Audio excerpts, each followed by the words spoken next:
conectada. Buenos días, doctor Noé. Por acá ando ya. Ya te vi, Tali. Perfecto, muchas gracias. Damos un minutito nada más para que los demás compañeros logren conectarse y comenzamos. ¿Les parece bien? Sí, claro.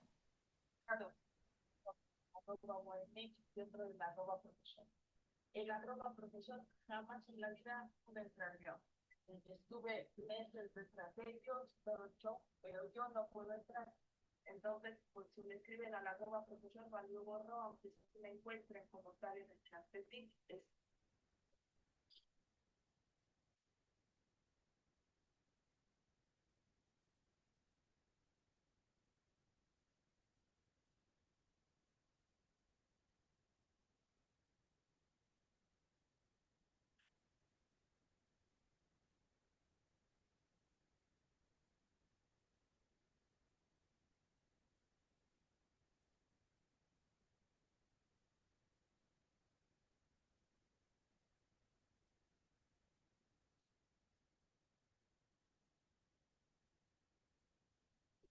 Muy bien, bueno, pues vamos a dar inicio, si me lo permiten.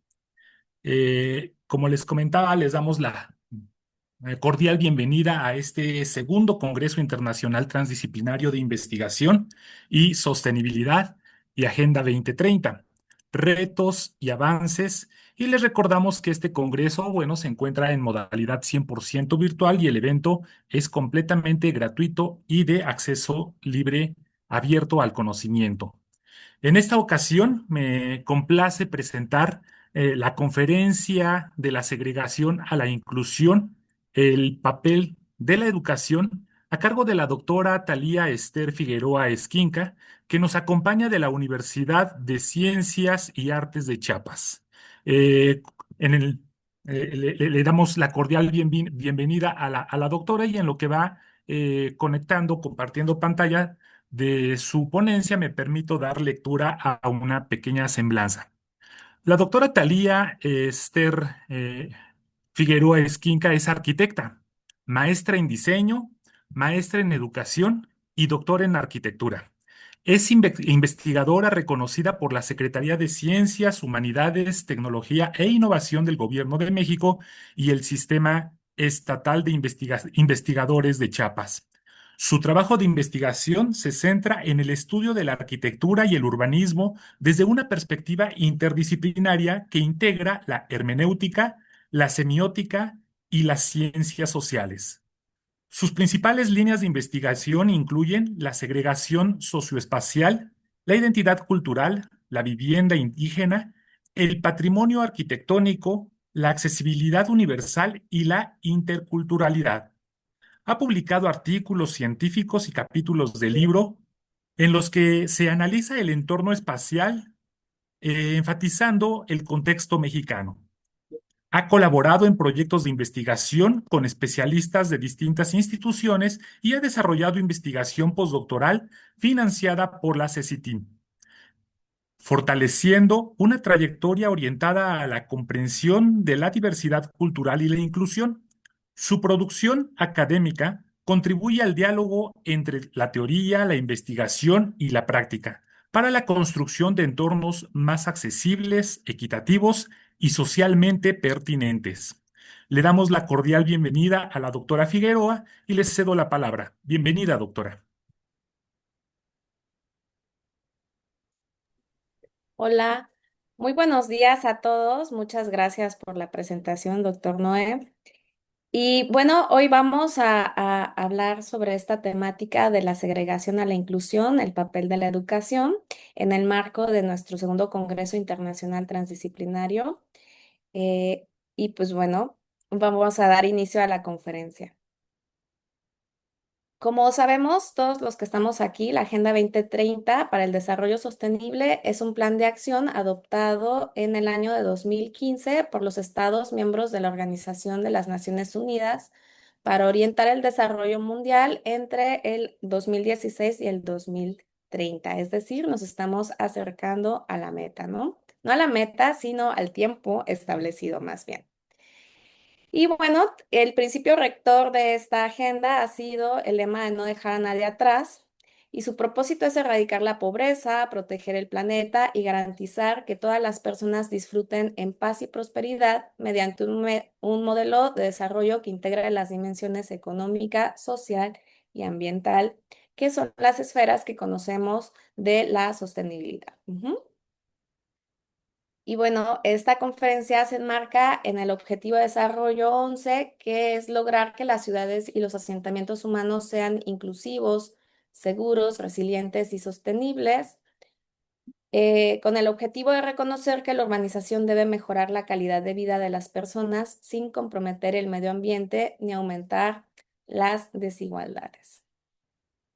Sin embargo, a lo que nos estamos enfrentando con esta Agenda 2030, uno de los retos es que existen fenómenos urbanos que van justamente en contra de la sostenibilidad, como es la segregación urbana, pero que no son un suceso exclusivo de la modernidad, sino que se remonta de manera paralela a la construcción de las primeras ciudades hace aproximadamente 70 siglos. Es decir, que estos fenómenos como la segregación nos acompañan históricamente como sociedades, ¿no? Como civilización.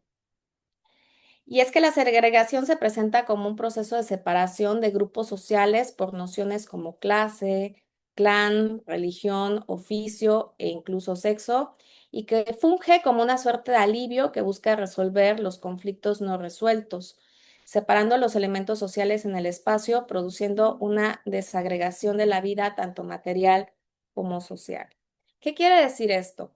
Pues que históricamente los grupos se han ido separando, esa es la segregación, es la separación, y esto ocurre porque no hemos logrado resolver nuestros conflictos, ¿no? Entonces, en lugar de estar viviendo en constante, en constantes diferencias, lo que pasa es que los grupos tienden a separarse para lograr cierta paz. Ujú.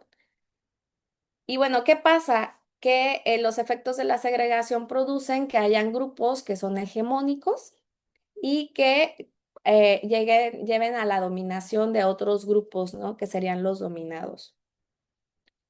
Entonces, desde diversas cunas civilizatorias como Mesopotamia o Egipto, se sabe que las sociedades adoptaron prácticas segregacionistas por iniciativa propia, inventando instituciones cruciales como los gobiernos autoritarios, castas de élites religiosas y desigualdades institucionalizadas de riqueza. Ujú. Esto se sabe desde Mesopotamia, que por supuesto que baña con esta idea de segregación, pues todo lo que está cerca, ¿no? Que son ideas europeas y Egipto, que también está ahí pegadito a África, ¿no? Y entonces esta idea de la segregación, esta práctica segregacionista, ocurre justamente en esas sociedades, de eso ya hay evidencia. Sin embargo, la gran pregunta ha sido, ¿qué ocurre con nuestras civilizaciones aquí en Latinoamérica, ¿no? ¿Qué es lo que ha ocurrido en nuestras cunas civilizatorias, que tenemos dos, que es Mesoamérica y la zona de Perú, ¿no? Entonces, en el territorio mesoamericano, el análisis de nuestras ciudades prehispánicas revela que sí había una diferenciación socioespacial que estaba marcada por la cercanía al poder gubernamental o religioso, más que por la riqueza individual. Y lo que hemos encontrado en nuestras investigaciones es que a escala urbana, es decir, en toda la ciudad, existía una enorme desigualdad. Los índices de desigualdad que hemos encontrado en las ciudades prehispánicas son altísimas, pero tenían coexistencia de clases. Es decir, que no hemos encontrado evidencia contundente de procesos de segregación aquí en América Latina, ¿no? ¿Y esto qué nos lleva a observar? Pues que la desigualdad, por lo menos aquí en América, tiene un fenómeno antecesor a a la segregación, en el que la desigualdad es un fenómeno antecesor de la segregación, ¿no? O sea que sí había desigualdad en las ciudades prehispánicas, pero no había segregación. Y esto quiere decir que antes de la segregación, que ahora vivimos, esta separación espacial entre grupos, existe una desigualdad que es una desigualdad de valores que ha jerarquizado a los seres humanos y los ha diferenciado. Entonces, podemos ver en la línea de continuación que en la actualidad existe esta desigualdad de valores que jerarquiza a los seres humanos a través de discursos de poder como el capacitismo, el edadismo, el clasismo, el racismo, entre otros tantos discursos, y que estos paradigmas imponen que el valor de una persona reside en su capacidad productiva, en su clase social o su origen étnico, normalizando el sometimiento de unos sectores sobre otros. En consecuencia, la segregación no es el origen nuestro problema no es la segregación como tal, sino que esta es el resultado de un sistema de estratificación basado en nociones como el prestigio social o una distribución diferenciada de valores de cualquier tipo, ¿no? ¿Y qué podemos hacer nosotros para revertir estos procesos? Bueno, lo que yo pongo sobre la mesa en esta conferencia es que existen dos propuestas que son tanto teóricas como prácticas, que son la accesibilidad universal y la interculturalidad. Son dos propuestas teóricas distintas que nacen tienen génesis distintas, ¿no? La accesibilidad universal tiene una génesis más desde la discapacidad y la interculturalidad tiene una génesis desde la diversidad de las culturas, ¿no? Empezando por la situación de nuestros pueblos indígenas. Entonces, la accesibilidad universal surge como un paradigma que reconoce y valora la diversidad humana desde el enfoque de derecho. No debe limitarse a la eliminación de barreras físicas, sino que debe atender simultáneamente dimensiones como la actitudinal, normativa y la físico-cognitiva para alcanzar una inclusión real.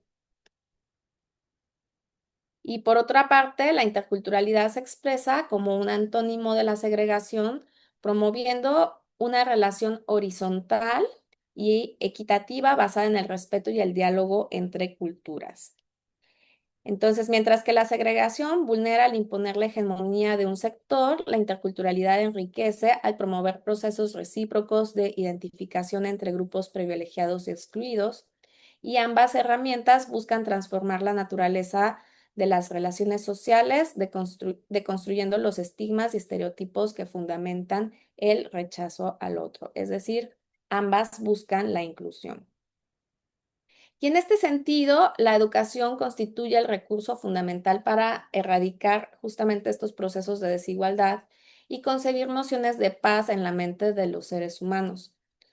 Para transitar de la segregación histórica hacia una verdadera inclusión, el sistema educativo debe asumir la formación en valores como una actividad intencionada y sistemática, ya que los valores y principios morales no se desarrollan de forma automática, sino que requieren ser perseguidos explícitamente en el currículo. ¿Qué quiere decir? Bueno, pasando de la parte material de las ciudades, del estudio de las ciudades, y buscar fenómenos como la segregación, que es esta separación de los grupos, e irnos dando cuenta que nosotros en términos culturales aquí en América estamos mucho más cercanos a la desigualdad que a la segregación. La segregación es una consecuencia justamente de nuestros procesos históricos. Entonces nosotros volteamos a ver cuál es la génesis de estas desigualdades, que son las valoraciones diferenciadas a los grupos. ¿Y cuál sería la vía para erradicar esta diferenciación? La educación, una educación en valores como una actividad intencionada y sistemática, no nada más creer que los valores se heredan o se aprenden por observación o algo así, sino más bien estaríamos buscando una sistematización en los valores que apoyen y faciliten los procesos de inclusión para que después es justamente esas nociones cognitivas que nos van a permitir los valores hagan que nuestras prácticas materiales entonces se vean justamente influenciadas por estas ideas. Esta labor pedagógica encuentra su cimiento ético en el respeto a la dignidad de la persona y la búsqueda de la justicia, valores universales plasmados en los derechos humanos que deben servir como marco de referencia inalienable. Entonces, nosotros ya tenemos una guía que es la Declaración de los Derechos Humanos, pero siempre ha sido el cómo implementarla, ¿no? Entonces, la vía que nosotros vamos viendo desde lo material hasta lo conceptual es justamente esta búsqueda de la justicia y del respeto, que no son otra cosa más que valores, valores sociales que nosotros deberíamos estar buscando realmente inculcar a nuestros estudiantes para facilitar procesos de inclusión material. Y bueno, y no solo material, porque estaba enfocándome en las ciudades cuando dije la frase, pero inclusión en todo el sentido, ¿no? Inclusión a distintas escalas, ¿no? Tanto en micro, en nuestra vida cotidiana, como en macro, en los procesos sociológicos de la inclusión. Ujú. Para que este proceso sea efectivo, la educación debe integrar el paradigma de accesibilidad universal, entendiéndola no solo como eliminación de obstáculos físicos, sino como una estrategia tridimensional que atienda las barreras actitudinales, normativas y físico-cognitivas de la sociedad. La dimensión actitudinal es crítica, pues busca desmantelar los prejuicios, estigmas y estereotipos que son la verdadera raíz de la desigualdad y la segregación como consecuencia, que esto es algo que es justamente el recorrido de lo que hemos estado viendo. Al visibilizar estas barreras invisibles en el aula, la educación permite que el derecho a la participación y la autonomía sea una realidad para todos los grupos históricamente vulnerados. Acá es muy importante establecer que estaríamos hablando de un proceso de educación en valores, pero generalizado, que eso es algo que vamos a ver en unas láminas más adelante, porque no solamente la accesibilidad universal o la interculturalidad se cierra a grupos vulnerados, ¿no? Sino que más bien todos deberíamos de tener conocimiento de estas áreas y esta educación en valores para que nos permita que hayan estos procesos en ambas direcciones, ¿no? Tanto de los grupos vulnerables y vulnerados como de la sociedad en general, que de manera intencionada o sin intención vulnera a estos grupos. Asimismo, la inclusión exige una educación intercultural para toda la población, que es justo lo que estamos hablando, y no solo para las minorías. Bajo este enfoque, la interculturalidad se presenta como el antónimo de la segregación socioespacial, promoviendo relaciones horizontales, basadas en el respeto, que son valores, y diálogo equitativo, que también son valores.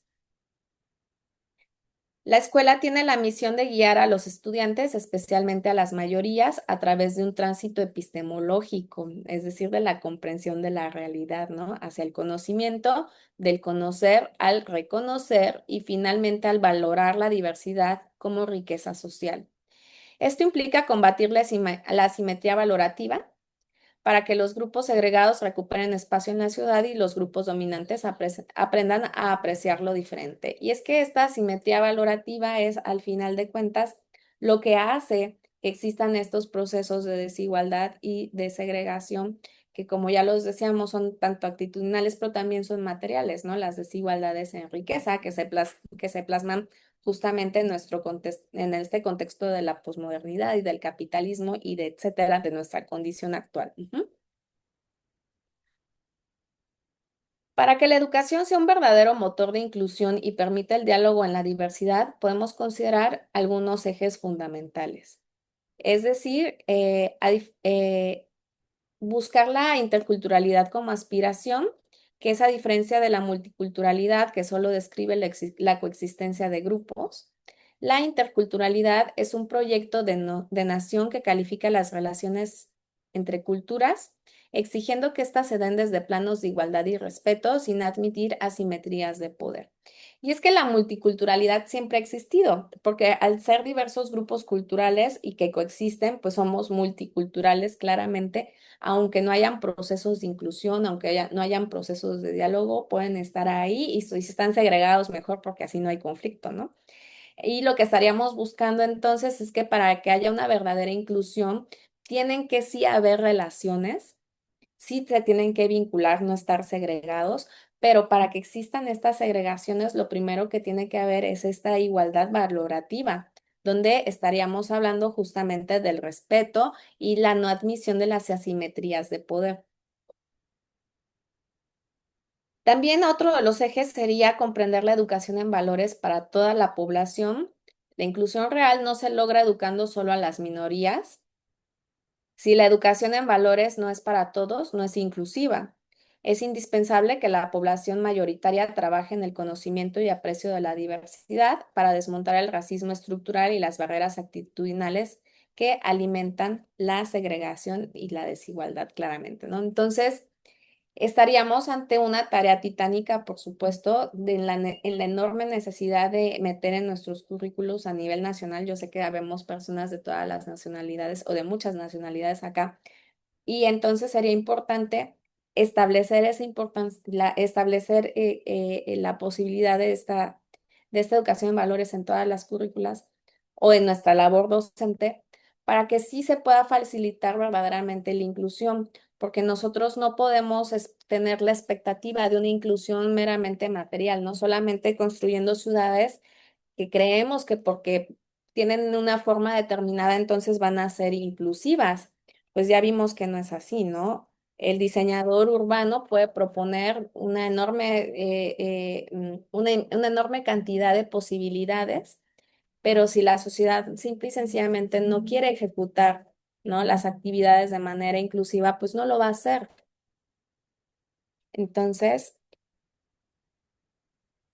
bueno, otro de los ejes sería el combate a la asimetría valorativa.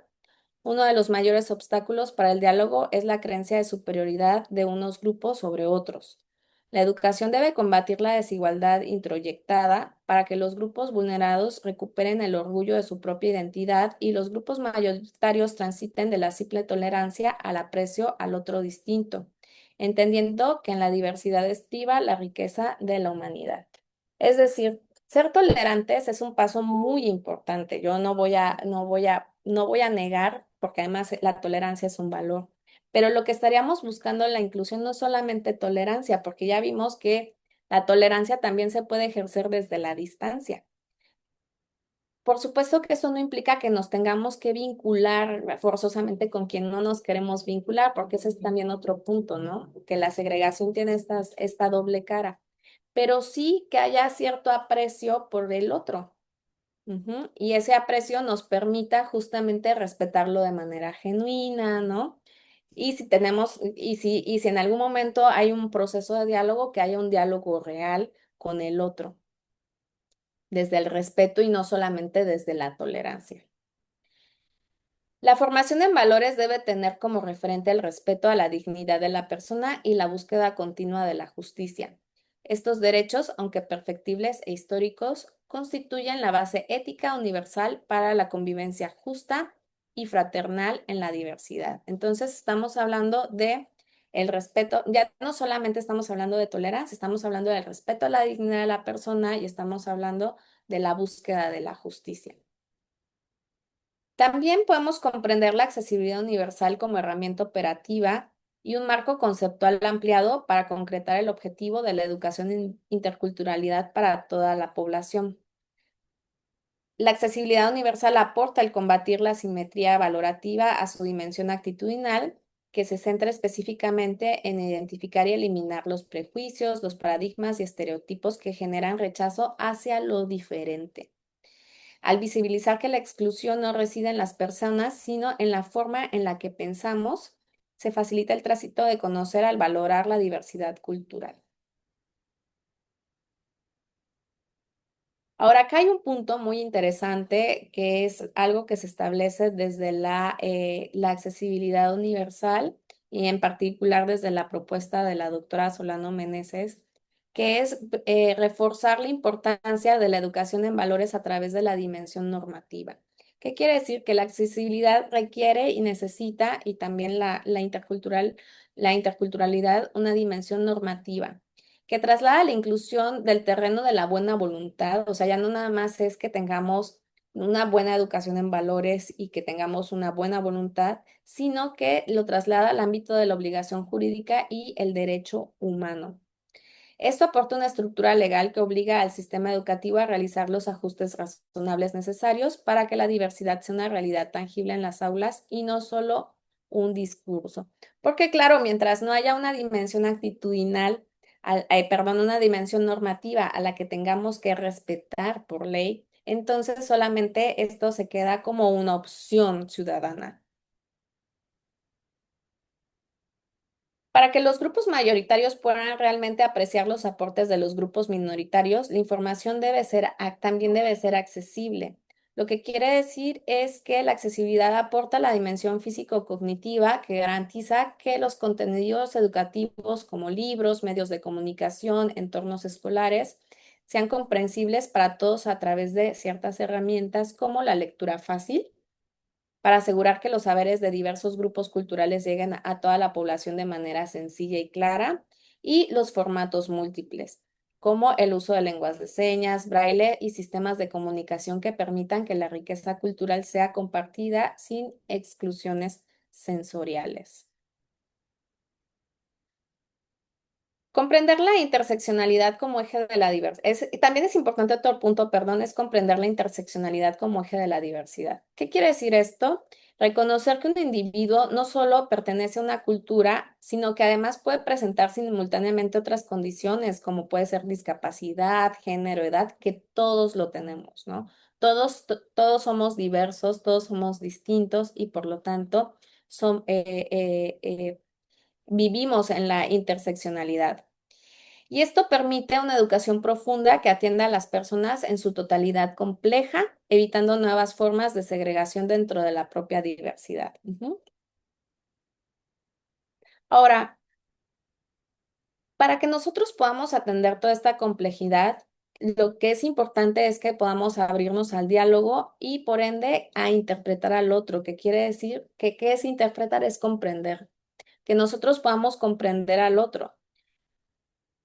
Y es buscar la comprensión en el otro en un entorno de equilibrio, donde ni nos volcamos al de enfrente ni ellos se vuelcan hacia acá, sino que hay que buscar este equilibrio entre las dos personas para que entonces puedan respetarse las diferencias personales sin renunciar a los valores universales de convivencia. Esta comprensión mutua equilibrada, que sería una comprensión prudente en el aula, permitiría que el diálogo en el aula sea verdaderamente enriquecedor. A partir de el respeto a la diferencia, se otorgan margen a las particularidades personales, protegiendo las identidades frente a los paradigmas de desigualdad y de segregación. Tanto hay que respetar como hay que proteger las identidades, porque no vamos a cambiar, sobre todo, bueno, no sobre todo, más bien a nadie vamos a cambiar. Y entonces también es importante proteger eso porque no podemos homogenizar a la sociedad, ¿no? Que son procesos que ya se han intentado, acá en México se intentaron en la década de los 70, la homogeneización cultural, ¿no? Entonces ahí hubo un proceso también donde se vieron pues claramente vulnerados ciertos grupos sociales, en particular los grupos indígenas acá en México. Este diálogo prudente, este diálogo equilibrado, establece que, aunque se respeten las diferencias, existen límites infranqueables, es decir, los derechos humanos, que es lo que ya decíamos, que esto tiene que estar claramente establecido en la dimensión normativa. Ninguna práctica cultural que atente contra la dignidad humana, como la violencia hacia mujeres o niños, entre múltiples ejemplos, puede ser aceptada bajo un pretexto de relativismo, ¿no? Es que depende de la cultura, es que como lo ven de esa manera, y entonces nos ponemos a relativizar las visiones y hay cosas que son inaceptables y esas son las que deberían atender justamente la dimensión normativa. Y el aprendizaje mutuo, que se promueva que ambos grupos sociales, tanto un grupo hegemónico como un grupo minoritario, se corrijan y aprendan el uno del otro, reconociendo que todos tienen puntos ciegos y riquezas que aportar. ¿Qué quiere decir? Que ningún grupo, al desaparecer esta diferenciación valorativa, ningún grupo tiene la verdad absoluta, ni ningún grupo está totalmente errado. Todos tienen que aprender, tienen algo que aprender mutuamente. Así sea el hegemónico, algo tendrá que aprender del grupo minoritario y el grupo minoritario algo tendrá que aprender del grupo dominante. Entonces, es decir, erradicar estos procesos de desigualdad para que haya una verdadera convivencia inclusiva. Y finalmente, como conclusión, pues la educación inclusiva debe ser una herramienta para la paz. Em, que dé justamente que le proporcione herramientas cognitivas a las personas contra la desigualdad y la segregación, solo mediante un currículum que promueva el tránsito epistemológico de conocer al reconocer y finalmente al valorar. La educación podrá transformar la segregación histórica en un diálogo universal, enriquecedor, que verdaderamente no deje a nadie atrás. Y pues bueno, eso sería todo de mi parte. Les agradezco mucho la atención.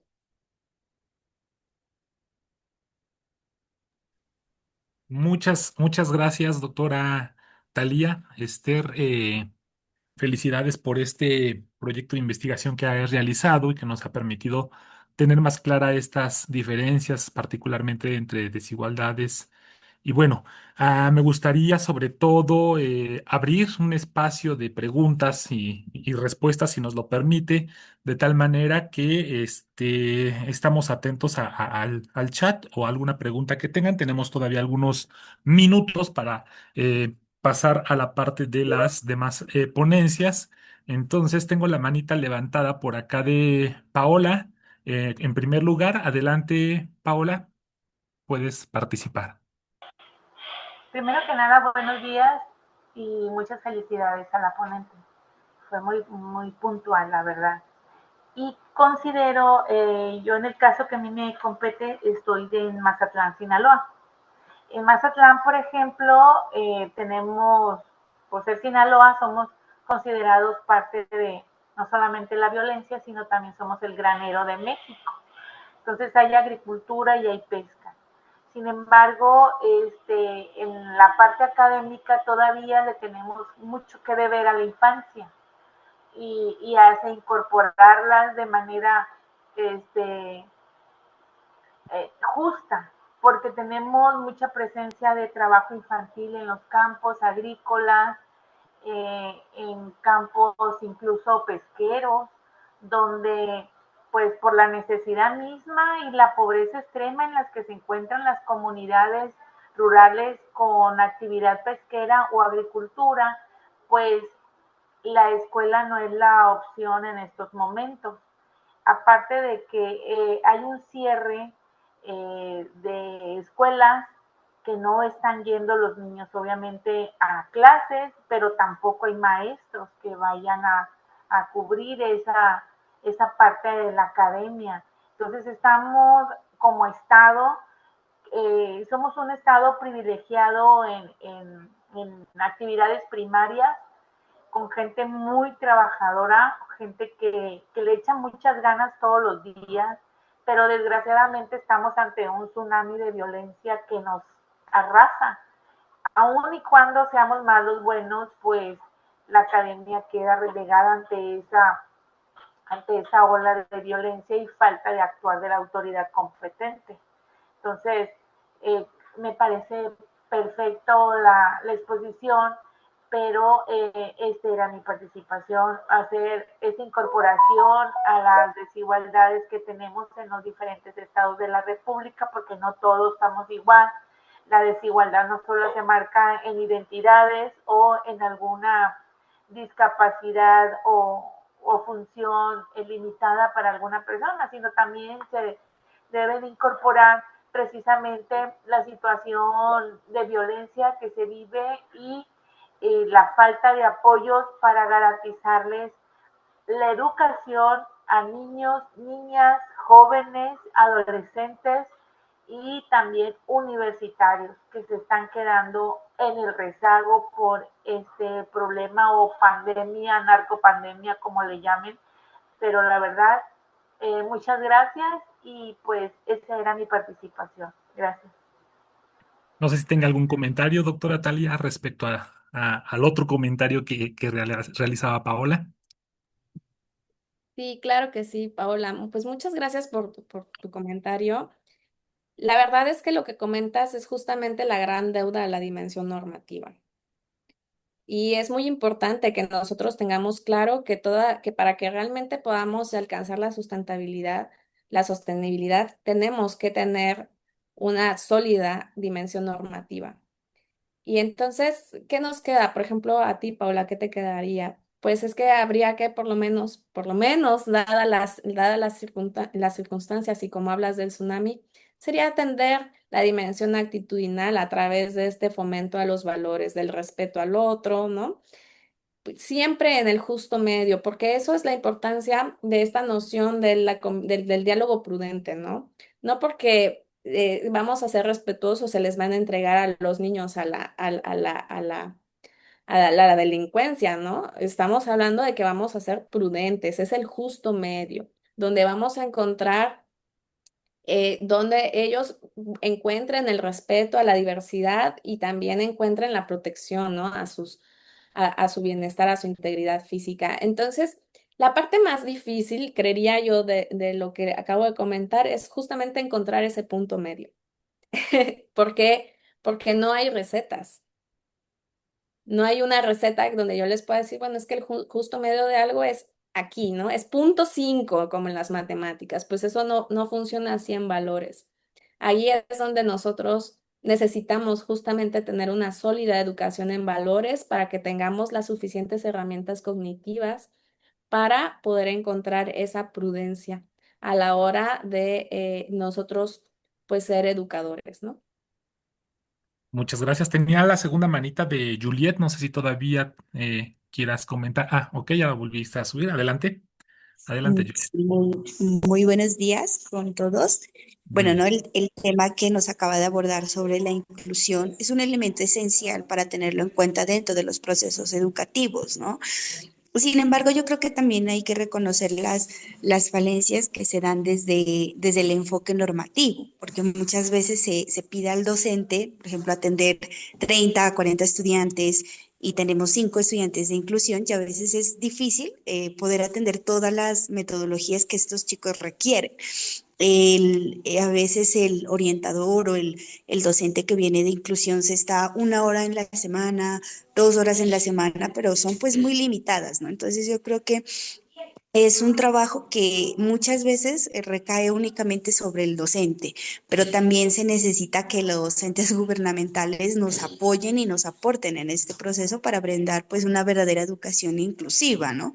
Otro de los factores también que algunas veces nosotros nos enfrentamos es que hay papitos o padres de familia que no reconocen o no quieren de pronto, digamos, afirmar el diagnóstico que tienen sus hijos, ¿no? No quieren reconocer que de pronto tienen alguna dificultad de aprendizaje, ¿no? Entonces, sí se presentan varias barreras, pero es importante pues que como docentes podamos hacer lo humanamente posible en nuestro trabajo para poder hacer las adaptaciones pertinentes a los estudiantes, pero sí colocar como ese factor, ¿no? De que tenemos barreras desde el ente gubernamental y a veces también desde los mismos padres de familia, y me parece que es un tema muy interesante el que se acaba de exponer. Muchas gracias.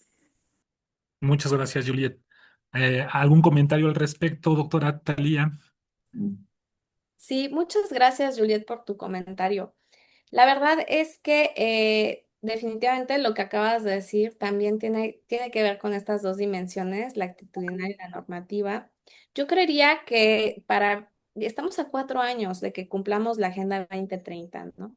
Y decir inclusión es una palabrita que suena muy fácil de pronunciar, pero a la hora de los retos, que es parte de lo que atañe a nuestro Congreso, pues nos vamos dando cuenta que hay unos retos normativos enormes que no dependen solamente de la sociedad, sí depende de la sociedad empujarlos, pero sí también necesitamos pues que haya un ejercicio adecuado, ¿no? Por parte de la legislación de nuestros países. Eso es por un lado, ¿no? Entonces, ahí estamos viendo uno de los primeros grandes fallos reales del cumplimiento, para el cumplimiento de la Agenda 2030 a nivel legal. Y por otro lado, lo que comentas, Juliet, de acerca de los papás que no quieren aceptar un diagnóstico, pues también estamos ante la dimensión actitudinal, ¿no? Porque son papás que creen a partir de sus paradigmas. Nadie quiere un hijo que va a ser vulnerado, ¿no? A partir de estos paradigmas de quién es el dominante y quién es el dominado, quién vale más, quién vale menos, quién sí va a poder producir y quién no, que son puras ideas. ¿no? Entonces, la sola idea de aceptar que un hijo está en una de esas condiciones puede llegar a ser algo muy doloroso para un padre. Pero esto tiene que ver con con la noción actitudinal, ¿no? Y bueno, es un trabajo muy grande, el que realmente se necesita a nivel actitud para que nosotros lleguemos a alcanzar la inclusión, ¿no? La palabrita mágica de la Agenda 2030, por lo menos en en el ODS que hoy trabajamos, que fue el 11, ¿no? Entonces, pues ahí estamos ante otro reto y justamente la educación en valores estaría buscando que se minimicen esas nociones, esos paradigmas, ¿no?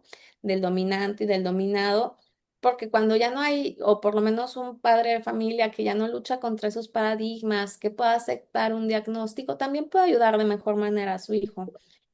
Ujú. Entonces, pues va por ahí voltear a ver estas teorías como la accesibilidad universal y la interculturalidad para decir, ¿no? Poner orden mental a nosotros también como docentes y decir, estoy ante un proceso actitudinal del papá. Aquí yo estoy viviendo una falla normativa donde solamente me mandan al docente una vez a la semana, ¿no? Entonces, ya con eso tenemos, por lo menos nosotros tenemos mucha más noción epistémica, iba a decir, pero por lo menos tenemos más conocimiento de lo que está ocurriendo y nosotros podemos poner orden a nuestra labor. Muy bien. Bueno, voy a dar lectura a unas preguntas que tenemos en el chat, doctora. Si me lo permite, la felicitan por la ponencia excelente y comentan cómo encontrar un punto de intersección congruente para evitar vulnerable el derecho de una postura inclusiva. Me refiero sobre los más débiles. Pues es que ¿cómo encontrarla? Sería a partir de la práctica de valores. O sea, es que en realidad la ética, lo que estamos hablando aquí, que no es otra cosa más que ética, la ética es una cuestión práctica. Entonces yo no les puedo decir a ustedes, ¿no? Van a encontrar el justo medio y la prudencia en el punto 5, como les decía, ¿no? No es algo que yo les pueda, una receta que yo les pueda compartir, ¿no? Lo que sí les puedo compartir es lo que lo que se ha estudiado a través de estas teorías y la importancia de que practiquemos estos valores para que nosotros podamos encontrar ese punto medio de la inclusión. Entonces va por ahí como, pues practicando y a partir de tu práctica tú te vas a ir dando cuenta de tu punto medio, ¿no? Tenemos otra pregunta. Dice, ¿la realidad de la segregación en las escuelas no ayuda a la inclusión? No, claro que no.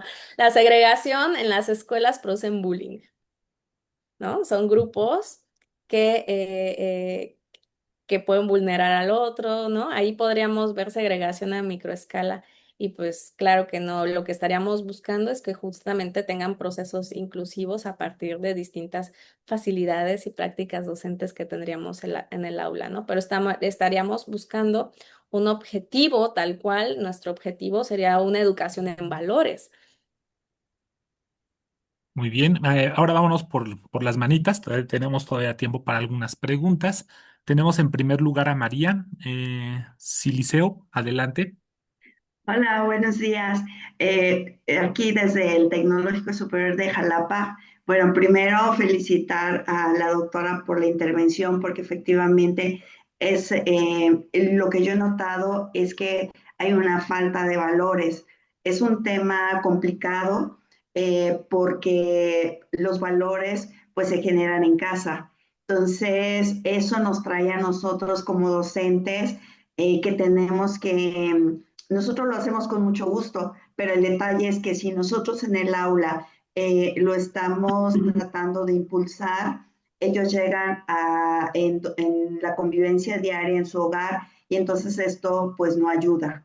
Yo siempre he creído que podríamos hacer algo como una escuela para padres, en donde a fin de cuentas pues hay que generar leyes, ¿no? En donde se pueda formar una escuela para los padres y entonces desde los padres ellos sepan lo que es la inclusión, la educación con valores, toda esta parte y entonces nosotros dentro de la docencia podríamos reforzar eso con lo que el estudiantado está viviendo todo el tiempo en su hogar. Eso era bueno lo que quería comentar. Y pues también cada región y cada escuela, yo me atrevería a pensar, es diferente, ¿no? O sea, tiene situaciones diferentes, seguridad, marginación, etcétera, ¿no? Entonces, bueno, muchas felicidades por abordar el tema y pues me agrada más el poder expresar este punto de vista.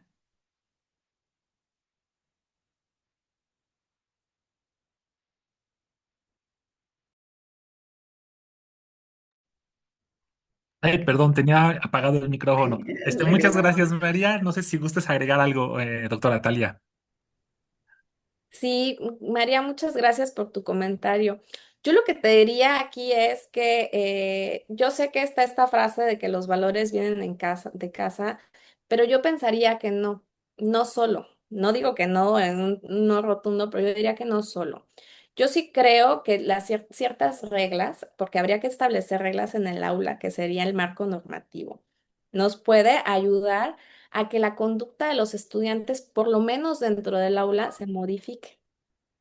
Y esa sería la práctica de la educación en valores. Y tú le ayudarías, le estarías facilitando al estudiante que a pesar de su realidad en casa, puedan vivir una segunda realidad y tengan una posibilidad de elección en su vida futura.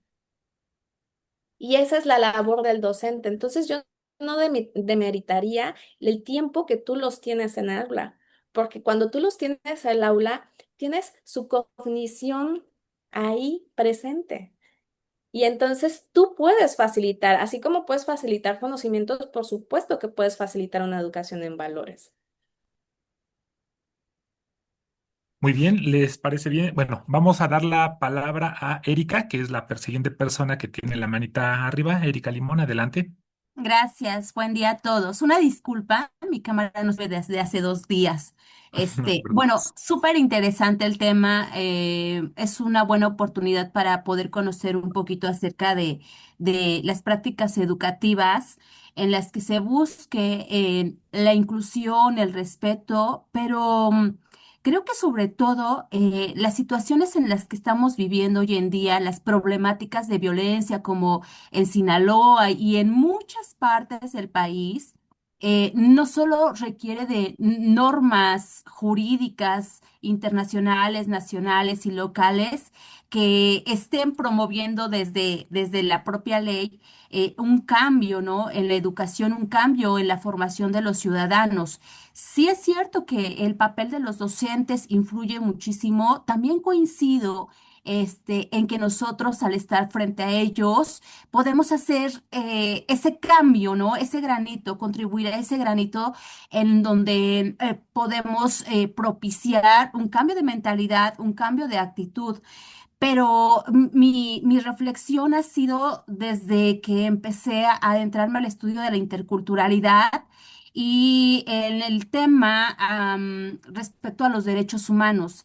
Creo que antes, si no me equivoco, en las escuelas se daba la clase de civismo.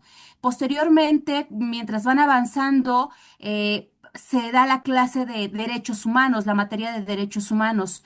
Hoy en día, de acuerdo a las circunstancias que se viven, yo creo que es muy indispensable que se lleve a cabo o que se retome una clase, un taller de interculturalidad que no solo abarca el civismo, que no solo abarca la ética y los valores, sino que abarca la interculturalidad, que es la inclusión y la forma, el incluir a los demás, a los diferentes, al que piensa diferente a mí con respeto, con tolerancia, y creo que esto tiene que ir influyendo en las familias, tiene que ir influyendo en otros sectores de la sociedad, porque la interculturalidad y los derechos humanos no solo son para el sector educativo, sino para toda la sociedad. Así lo tenemos que ver como una teoría para toda la sociedad, porque dentro de una casa incluso ya somos diferentes. al papá, a la mamá, a los hermanos. En la escuela somos diferentes, en el trabajo somos diferentes y tenemos que aprender a respetarnos, a tener valores y con un compromiso moral también con la sociedad. Entonces creo que es un tema muy pertinente, no solo para el ámbito educativo, sino realmente para una transformación para las sociedades si queremos el cambio, ¿no? Y todos tener que aprender un poquito de esto que se llama interculturalidad, que parece que solo es para los pueblos originarios y afros o para las personas diferentes. Y hoy en día todos somos diferentes, entonces es para todos. Muchas gracias y un éxito a este congreso, en verdad, muy, muy productivo para todos. Felicidades. Saludos. Muchas gracias, Erika. Sí, efectivamente, visualizarlo desde una perspectiva completamente transversal. No sé si gustes, doctora Talía, hacer algún comentario extra respecto a lo que comentaba Erika. Sí, Erika, yo estoy total y absolutamente de acuerdo contigo. En esta sala, por ejemplo, estamos en un contexto totalmente intercultural, por Mm. completo. Y no estamos en un, y no es porque haya una clasificación, porque esa es la otra, en que pueblos indígenas, no indígenas, que si mestizos, tantas ideas, ¿no? Tantas categorías que se les han puesto a las personas que yo pensaría que la categorización es para el conocimiento, ¿no? Para hacer ciencia, la categorización es para los objetos, pero no para las personas. Entonces, estamos todo el tiempo y más en en este contexto globalizado, el Internet, estamos en un contexto intercultural a cada paso, pues, ¿no? Y eso, por eso me gusta mucho también sumarlo a la teoría de la accesibilidad universal, porque entonces esto se abre totalmente, o sea, deja de ser nada más una teoría de la cultura para abrirla a decir es que es la inclusión. Y entonces son dos herramientas teóricas que desde mi perspectiva pueden caminar, también tienen este diálogo, que sería el diálogo intercultural, tienen este diálogo y que también deberíamos encontrar teóricamente esa prudencia, ¿no? Ese punto medio entre lo que nos tiene que enseñar la accesibilidad y lo que nos tiene que enseñar la interculturalidad, porque todo el tiempo la vivimos. Entonces estoy como muy de acuerdo con con el comentario. Muchas gracias, doctora. Una última participación por cuestiones de tiempo. Tenemos la manita levantada de María López. Adelante, María López. Hola, muy buenos días. Muchísimas gracias por su conferencia y por el espacio. A mí me surgió una duda en una de las diapositivas que decía lectura fácil. Mi pregunta es más que nada como de a qué se entiende con lectura fácil o cuál es su concepción que tienen ustedes de lectura fácil. Y pues, ¿qué ejemplos de lecturas fácil les ha funcionado para la inclusión?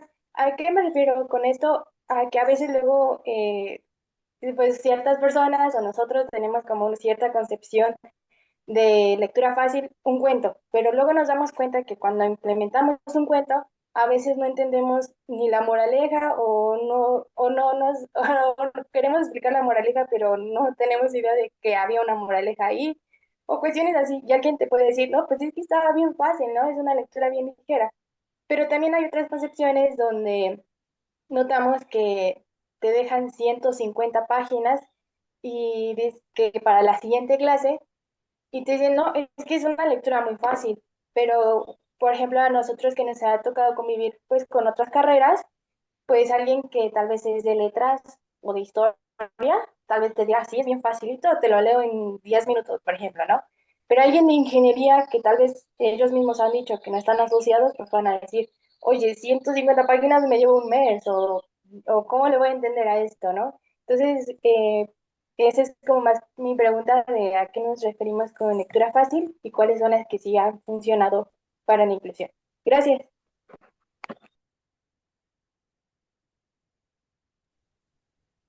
Muchas gracias, María. Perdón, Noé. Adelante, adelante, doctora. Gracias. Muchas gracias, María, por tu comentario. Yo haría, a partir de lo que acabas de decir, yo haría una diferenciación de tipos de lectura. Una sería la lectura de divulgación y otra sería la lectura formativa, ¿no? La lectura formativa quizá no va a ser nunca fácil, ¿no? Porque justamente te está formando. Cuando tú dices, me dejaron 150 páginas de lectura en mi clase, bueno, También ocurre así en los posgrados, o sea, son formativas, ¿no? Eso yo haría la distinción. Pero aquí hablando de una divulgación, de que estamos hablando de un proceso de búsqueda de la inclusión, una lectura fácil, para empezar, ¿quién te diría que es fácil? Pues el lector. Entonces, tendría que ser fácil y accesible para los grupos para todos los grupos, ¿no? Por ejemplo, si estamos hablando ante diversidad de idiomas, pues tendríamos que tener la posibilidad de que estén diversos idiomas, o que si hay cuestiones de visión, por ejemplo, trabajar con más cuestiones más iconográficas. Ahí ya estaríamos hablando un tema como de diseño editorial, ¿no? Ahí son pautas, pues justamente del manejo de materiales, etcétera.